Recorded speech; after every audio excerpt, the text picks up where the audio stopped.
Hi friends, welcome to my YouTube channel. आज की video में हम बात करेंगे टॉप लेबर लॉज। अगर आप अपना करियर स्टार्ट करने वाले हैं या ऑलरेडी वर्क कर रहे हैं तो आपको ये लेबर लॉज का पता होना बहुत जरूरी है ताकि आपको अपने राइट्स पता हो। सबसे पहले हम बात करेंगे पेमेंट ऑफ वेजेस एक्ट की। एक्ट गवर्न करता है कि आपकी जो वेजेस हैं, जो आपकी सैलरी है, वो डिले ना, इसलिए गवर्नमेंट ने डिसाइड किया कि अगले महीने के 7th होता है उस तक आपकी सैलरी जरूर पे हो जानी चाहिए। एंड इसमें जितने भी डिडक्शंस होते हैं आपकी सैलरी से, वो सारे इस एक्ट के थ्रू डिसाइड होते हैं, जैसे कि प्रोफेशनल टैक्स हो गया, लेबर वेलफेयर फंड हो गए, या कोई भी और डिडक्शंस हो गए, वो सब इसके थ्रू डिसाइड होते हैं। एंड कोई भी एम्प्लॉयर अपने मनमानी डिडक्शंस नहीं कर सकता है। अगला हम आ जाते हैं मिनिमम वेजेस एक्ट। ये एक्ट गवर्न करता है कि कितनी मिनिमम वेज जो है वो हर इंडस्ट्री में एक फिक्स की गई है, तय की गई है। तो जब भी आप कहीं जॉब स्टार्ट करते हैं, अगर ब्लू कॉलर जॉब में भी है, तो आपको ये देखना है कि आपका जॉब क्या है, स्किल कैटेगरी में आता है, अनस्किल कैटेगरी में आता है, और किस इंडस्ट्री में लाई करता है।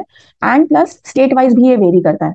तो सबका एक मिनिमम वेजेस फिक्स्ड है। एंड आपको वो जरूर देखना है कि आपका एम्प्लॉयर एटलीस्ट आपको उतना तो पे कर ही रहा है, राइट। एंड आप उसको गूगल करेंगे तो आपको मिनिमम वेजेस स्टेट वाइज मिल जाएंगे। वैसे ये वेबसाइट मैंने लिंक में दी हुई है, आप इसे भी चेक कर सकते हैं, यहाँ पर आपको लेटेस्ट मिल जाएंगे minimum wages state wise.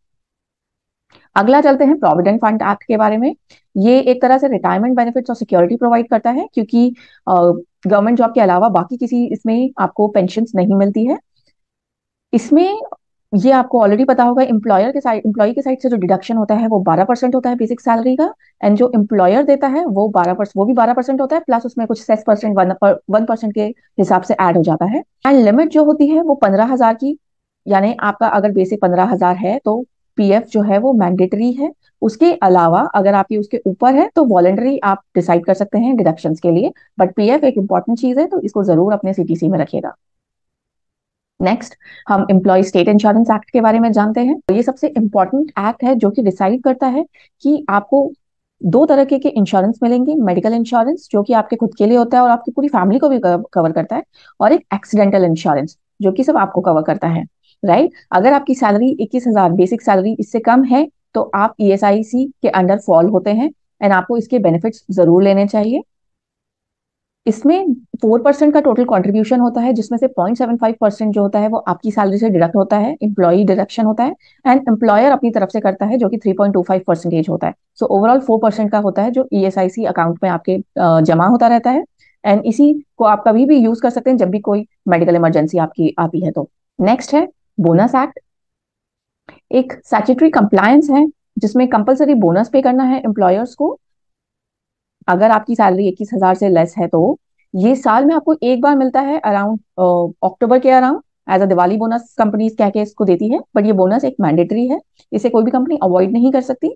Overall 8.33% आपकी साल की जितनी इनकम है उसका जरूर मिलता है।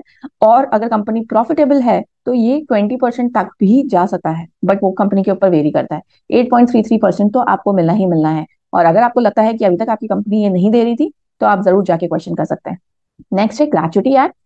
कोई भी कंपनी में अगर 5 साल से ऊपर अपनी सर्विसेज, 5 साल तक की सर्विसेज या उससे ऊपर कंप्लीट कर लेता है, तो एक काइंड ऑफ ये एक अप्रिसिएशन होता है, लॉयल्टी के लिए कंपनी आपको अमाउंट देती है। अब क्योंकि कोई भी कंपनी हर वक्त देगी नहीं, इसलिए उसके अराउंड एक एक्ट बन चुका है ताकि कंपनी को ये देना ही देना है।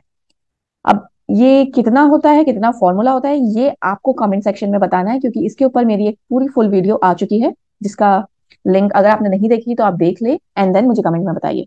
एंड लास्ट है इक्वल रेन्यूमरेशन एक्ट। ये डिसाइड करता है कि मेल और फीमेल एम्प्लॉय अगर सेम काइंड ऑफ वर्क कर रहे हैं, सेम स्किल सेट्स के साथ, सेम एफर्ट्स के साथ और सेम रिस्पॉन्सिबिलिटीज के साथ अगर एक पोजीशन में काम करते हैं, तो मेल फीमेल होने की वजह से उनमें कोई डिस्क्रिमिनेशन नहीं होना चाहिए, रेन्यूमरेशन उनकी इक्वल होनी चाहिए। All right. तो ये थे कुछ इंपॉर्टेंट एक्ट जो आपको एज एन एम्प्लॉय पता होने चाहिए। अगर आपके कोई डाउट्स हैं तो आप मुझे कमेंट करके पूछ सकते हैं। Thank you for watching this video. Bye bye.